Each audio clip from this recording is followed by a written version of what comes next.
Welcome students on Rishabh IAS academy. तो ये crash course बाकी सबसे दो तरह से अलग होगा।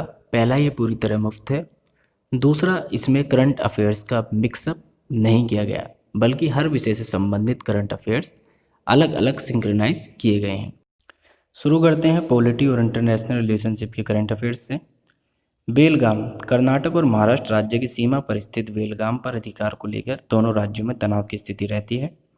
बेलगाम पर महाराष्ट्र अपना दावा करता रहा है क्योंकि यहाँ मराठी भाषी लोगों की बड़ी आबादी रहती है, लेकिन यह जिला कर्नाटक के अंतर्गत आता है और यही कारण है दोनों में तनाव का। बेलगाम का ऐतिहासिक महत्व की बात करें तो यह आप जानते हैं महात्मा गांधी ने कांग्रेस के एक ही अधिवेशन की अध्यक्षता की थी, जो कि बेलगाम अधिवेशन 1924 था। दूसरा, बाल गंगाधर तिलक ने 1916 में बेलगाम से ही अपने होम रूल लीग आंदोलन की शुरुआत की थी।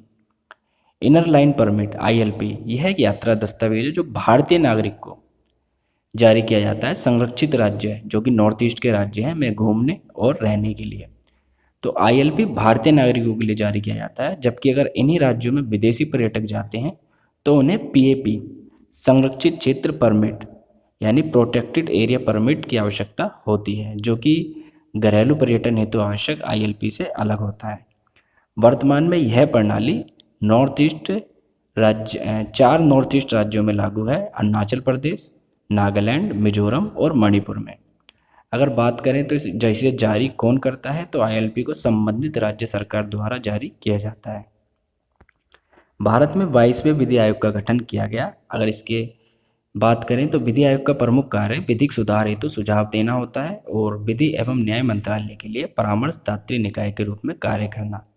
इसके इतिहास की बात करें तो ब्रिटिश शासनकाल के दौरान 1833 चार्टर एक्ट के तहत 1834 में प्रथम विधि आयोग का गठन किया गया था, जिसकी अध्यक्षता लॉर्ड मैकाले ने की थी। हालांकि स्वतंत्र भारत में प्रथम विधि आयोग का गठन वर्ष 1955 में हुआ था, जिसकी अध्यक्षता MC सीतलवाड़ द्वारा की गई थी। इसकी वैधानिक शक्ति की बात करें तो यह एक गैर सांविधिक निकाय है, यानी कि इसके पीछे कोई भी वैधानिक शक्ति नहीं है और हर 3 वर्ष में यह गठित होता है। विदेश मंत्रालय ने 5G और AI यानी आर्टिफिशियल इंटेलिजेंस जैसी नई तकनीकों के कारण उत्पन्न सुरक्षा चुनौतियों से निपटने के लिए एक नई एवं उभरती सामरिक प्रौद्योगिकियां यानी new and emerging strategies technologies NEST की स्थापना की घोषणा की है। यह नया प्रभाग नई उभरती प्रौद्योगिकियों से संबंधित मामलों में केंद्रीय विदेश मंत्रालय के नोडल कार्यालय की तरह काम करेगा। इसका उद्देश्य अन्य देशों की सरकारों और भारतीय मंत्रालयों एवं विभागों के मध्य विचारों का आदान प्रदान एवं समन्वय को बढ़ावा देना है। IR के करंट अफेयर की बात करें तो 8 देशों के अंतर्राष्ट्रीय संगठन SCO संघाई कोऑपरेशन ऑर्गेनाइजेशन ने स्टैच्यू ऑफ यूनिटी, जो कि गुजरात में सरदार वल्लभ भाई पटेल की मूर्ति बनाई गई थी, को 8वें आश्चर्य के रूप में शामिल किया है। तो ध्यान रखना, SCO ने शामिल किया है 8वें आश्चर्य के रूप में, और SCO द्वारा उठाया गया यह कदम इसके सदस्य राष्ट्रों के बीच पर्यटन को बढ़ावा देगा।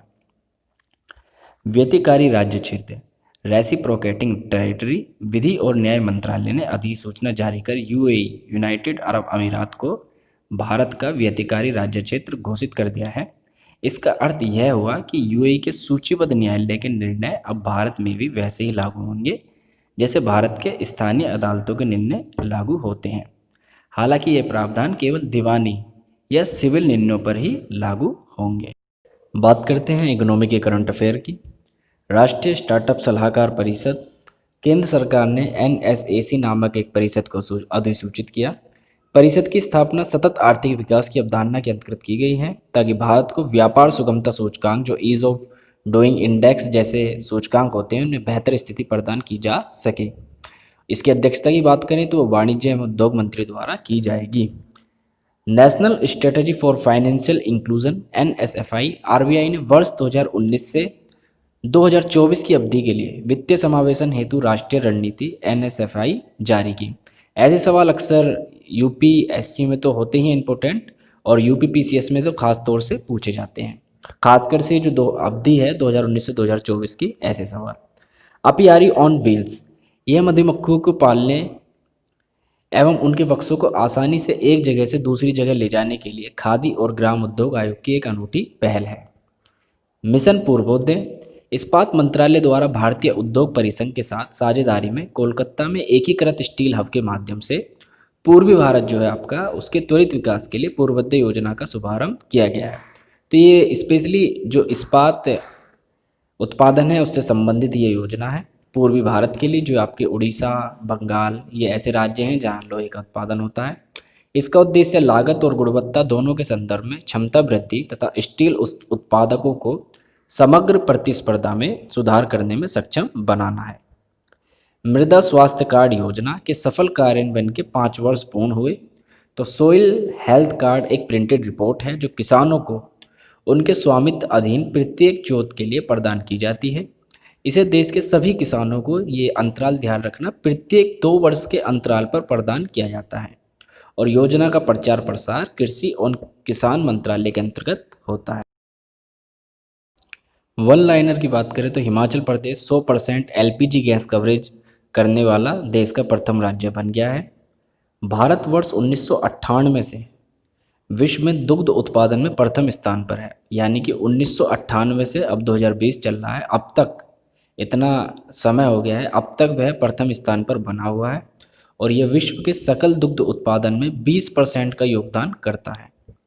आईएमएफ ने अपने आंकड़े जारी किए, उनके अनुसार भारत नॉमिनल जीडीपी जो होती है, आप जानते होंगे रियल जीडीपी और नॉमिनल जीडीपी क्या होती है, और नहीं जानते तो मैं इसके लिए एक वीडियो अलग से बना दूंगा। तो नॉमिनल जीडीपी के आधार पर 2.94 की जीडीपी के साथ दुनिया की 5वीं सबसे बड़ी अर्थव्यवस्था है। अब बात करते हैं साइंस एंड टेक्नोलॉजी। तो व्योमित्र ये हाल ही में चर्चा में था। इसरो ने व्योमित्र नामक ह्यूमनॉइड रोबोट का प्रदर्शन किया है। इसकी विशेषता यह है कि इंसानों की तरह बात कर सकती है और इसका जो मुख्य कार्य होगा वो गगनयान की उड़ान से पूर्व परीक्षण के तौर पर इसे आकाश में भेजा जाएगा मानव की जगह, ताकि इंसान के लिए वहाँ सेफ्टी चेक हो सके। एम सेसेसन WHO ने तंबाकू महामारी पर जारी रिपोर्ट में तंबाकू छोड़ने वालों के संदर्भ में इस कार्यक्रम का उल्लेख किया, तो ये महत्वपूर्ण हो जाता है। एम सेसेसन तंबाकू छोड़ने के लिए मोबाइल प्रौद्योगिकी पर आधारित एक पहल है जिसे भारत ने 2016 में शुरू किया था। तो आपको याद रहना चाहिए कि एम सेसेसन का संबंध तंबाकू छोड़ने से है। ट्रू नॉट WHO ने तपेदिक के निदान के लिए भारत के स्वदेशी उपकरण ट्रू नॉट को सार्वजनिक करने की स्वीकृति दे दी। ट्रू नॉट क्या है? तो ट्रू नॉट टीबी परीक्षण का एक नया आणविक परीक्षण है जो 1 घंटे में टीबी की जांच कर सकता है। सूत्रपीक स्वदेशी गायों पर शोध करने हेतु सरकार द्वारा सूत्रपीक नामक एक कार्यक्रम का शुभारंभ किया गया। तो सूत्रपीक का संबंध अगर ये पूछा जाए किससे है, तो ये स्वदेशी जो गायें हैं, जो देसी गायें हैं, उन पर शोध करने के लिए संबंधित है। Integrated air defence weapon system, तो अमेरिकी रक्षा विभाग ने अपनी वायु रक्षा प्रणाली, ये ध्यान रखना कि IADWS अमेरिका की वायु रक्षा प्रणाली है। और ये सवाल 2018 में एक बार पूछा भी गया था, एक ऐसा ही सवाल कि ये अमेरिका की रक्षा प्रणाली का नाम रख दिया गया था और पूछा गया था ये कहाँ की रक्षा प्रणाली है। तो यानी कि यूपीएससी में भी ऐसे सवाल पूछे जाते हैं। तो अमेरिकी रक्षा विभाग ने अपने वायु रक्षा प्रणाली को भारत को बिक्री की मंजूरी प्रदान की। तो IADWS को राष्ट्रीय सतह से हवा में मार करने वाली उन्नत मिसाइल प्रणाली यानी national advance surface to air missile system NASAMS के रूप में भी जाना जाता है। अब बात करते हैं इन्वायरमेंट के करंट अफेयर की। तो आपने देखा इस सीरीज में हमने polity, economy, science and technology और इन्वायरमेंट के जितने भी इम्पोर्टेंट करंट अफेयर हो सकते थे हमने शामिल किए हैं। तो मैं अब भी कहता हूँ आपसे ये आपके लिए बहुत ही इम्पोर्टेंट होने वाला है आपकी तैयारी के लिए, तो अभी चैनल सब्सक्राइब कर दें। अब बात करते हैं इन्वायरमेंट की। तो बाघ मृत्यु दर में कमी। Ministry of environment and climate change ने द्वारा जारी आंकड़ों के अनुसार देश में वर्ष 2019 में मात्र 95 बाघों की मृत्यु के मामले पंजीकृत किए गए, जो पिछले 3 वर्ष 2018 में 100 मृत्यु हुई थी, 2017 में 115 हुई थी और 2016 में 122 मामले दर्ज किए गए थे बाघ की मृत्यु के। उसके अनुपात में अब तक सबसे कम है। देश में सबसे अधिक बाघ आबादी वाले राज्य MP में इस वर्ष सबसे अधिक 31 बाघ की मृत्यु दर्ज की गई। दूसरे स्थान पर महाराष्ट्र में 18 मामले दर्ज किए गए। सेना स्पेक्टबिलिस, तो ये आपको जरूरी है जानना ये क्या है। सेना स्पेक्टबिलिस एक आक्रामक पौधा है। अगर इसे आप उगा देते हैं तो ये आसपास के पौधों को हानि पहुंचाता है और अपनी ही प्रजाति को बढ़ाता है। तो ये आक्रामक पौधा है जिसे नियंत्रित करने की योजना पर केरल वन विभाग कार्य कर रहा है। इंडियन पेंगोलिन, एमपी वन विभाग ने पहली बार एक इंडियन पेंगोलिन को रेडियो टैग किया है। बात करें रेडियो टैगिंग की, तो रेडियो टैगिंग में एक ट्रांसमीटर द्वारा किसी वन्य जीव की गतिविधियों पर नजर रखी जाती है। पेंगोलिन की 8 प्रजातियों में इंडियन पेंगोलिन और चीनी पेंगोलिन भारत में पाए जाते हैं। इनके IUCN स्टेटस की बात करें तो इंडियन पेंगोलिन इंडेंजर्ड है, जबकि चीनी पेंगोलिन क्रिटिकली इंडेंजर्ड है। प्रोजेक्ट शाइनिंग, भारत के चुनिंदा राज्यों में भूजल प्रबंधन में सुधार लाने के लिए विश्व बैंक ने एक नवीन आधारित परियोजना प्रोजेक्ट शाइनिंग को प्रारंभ किया। यह परियोजना विश्व बैंक समर्थित अटल भूजल योजना को ऋण उपलब्ध कराने के लिए प्रारंभ की गई है। तो हाल ही में तमिलनाडु ने अपने मुकुरुती राष्ट्रीय उद्यान में फायर लाइन का निर्माण किया, 20 किलोमीटर लंबी फायर लाइन।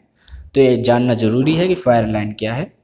फायर लाइन वनों में लगने वाली आग को रोकने के लिए वन क्षेत्र में उपलब्ध वनस्पतियां जिनमें आग लगने की संभावना अधिक होती है, उनकी मात्रा को कम करके एक ऐसी दीवार सी निर्मित हो जाती है, तो उसे फायर लाइन कहते हैं। इसे फायर ब्रेक भी कहा जाता है क्योंकि ये आग को रोक देती है। प्लाऊ परवाल भित्तियों के लिए विषाक्त सनस्क्रीन पर प्रतिबंध लगाने वाला प्रथम राष्ट्र बन गया है। तो प्लाऊ ये आपका पश्चिमी इसमें प्रशांत महासागर का एक छोटा सा द्वीपीय देश है। तो ये पहला ऐसा देश बन गया है जिसने परवाल भित्तियों पर पड़ने वाले इसके नुकसान को देखते हुए सनस्क्रीन पर पूर्ण प्रतिबंध लगा दिया है। तो ये ऐसा प्रथम राष्ट्र बन गया है। वीडियो देखने के लिए धन्यवाद। जैसा कि आप जानते हैं पार्ट 1 था और बहुत ही जल्द इस क्रैश कोर्स का पार्ट 2 आएगा। तो तब तक चैनल के साथ जुड़िए, सब्सक्राइब करिए, बेल आइकन दबाइए और वीडियो लाइक करना ना भूलें। धन्यवाद।